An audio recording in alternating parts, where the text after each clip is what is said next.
Okay, this is my Washburn, USA custom shop Nuno Bettencourt signature 7-string guitar. Now I'd been looking at getting one of these probably since about 2016 or so when I first saw it, because it's a cool looking guitar, obviously. Nuno Bettencourt is awesome.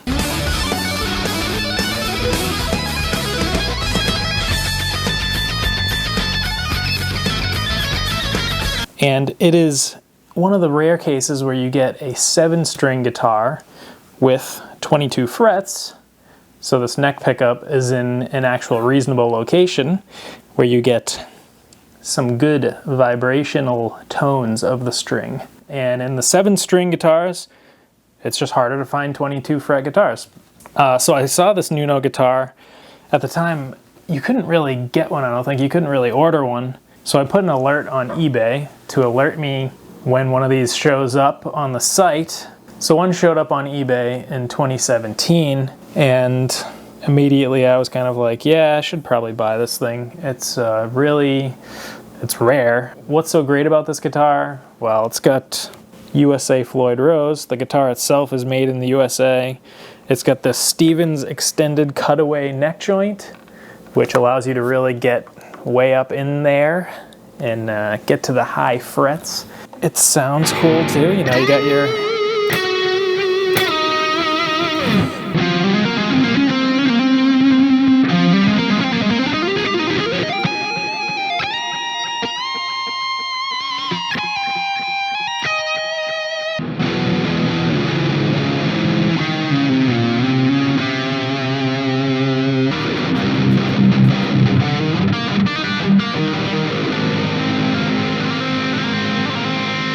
So I got this guitar and used it to record a little bit of the rhythm guitars during the solo on Cliff Walker.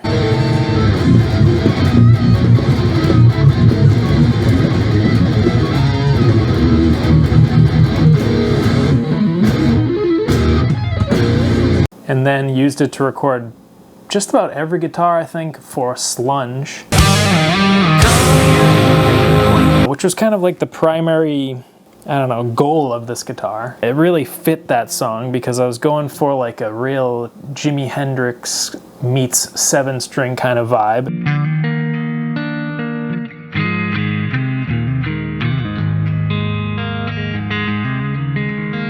Even Nuno in some of his playing shows some Hendrix influence, for example in the song Rest in Peace, which I'm not really tuned to play that right now, but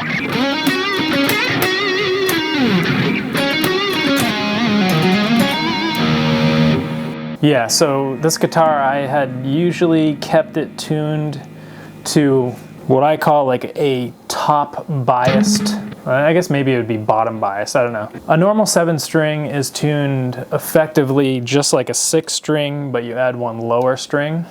I have this guitar tuned the other direction, so it's biased towards the lower strings. So you have essentially like a regular 6-string tuning tuned way down, with your top string being usually B, and then an extra higher string. In other words, you have that jump where normally be on the G string, where the B string is only a major third up instead of a fourth, but in this case, put that on the D string, so up 1 string. And this sort of allows you to make chords that, you know, you use the same shape as you would on a 6-string, and you have your kind of top string being the reference point. However, I actually tuned this guitar down to a drop tuning, and then they're all down actually half a step. So it's like, I guess you'd call it drop A, down half a step, but biased towards the lower strings. So let's see, if we play like, what would normally be a D chord if you're playing a 6-string guitar, it's now shifted up.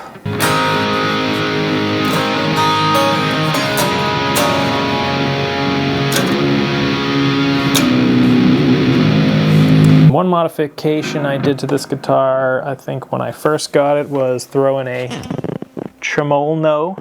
If you're changing tunings a lot, having a Floyd Rose fully floating is a pain in the ass. So I blocked that from pulling up. Can still go down.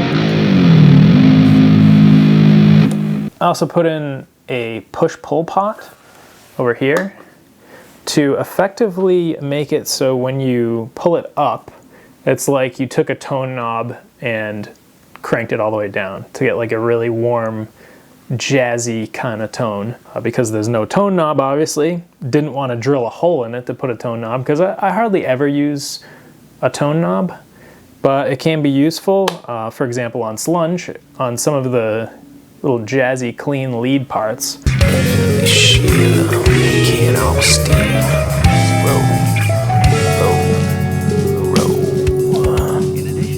It's effectively like a tone kill switch.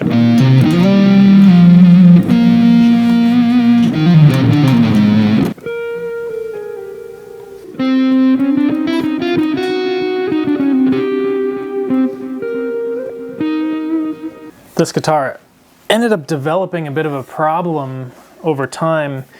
Sort of got this ramp on the upper end of the fretboard, which caused the frets to be obviously way too high, and it would buzz and fret out, and some of these frets eventually became unplayable up at the top end. So I had initially taken it to a luthier, a local luthier in the Boston area. He did a pretty terrible job, basically ground down the frets to make them level.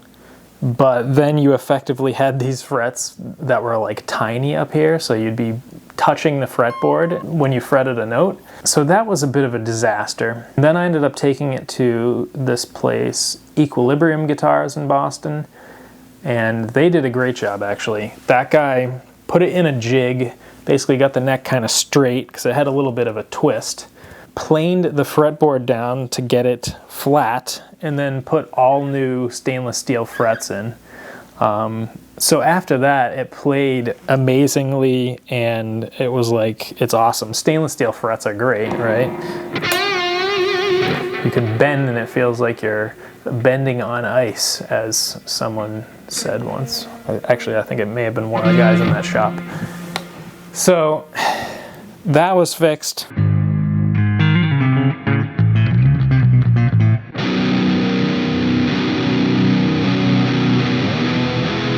But eventually, after finishing slunge, I decided that, you know, this guitar, I don't know, I feel like it served its purpose with slunge.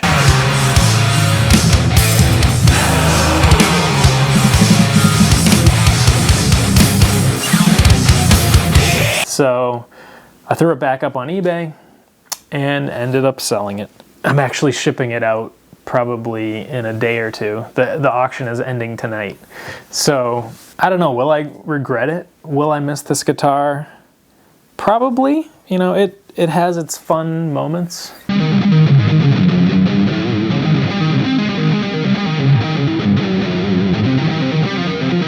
But I don't feel like it has any songs left in it for me anyway.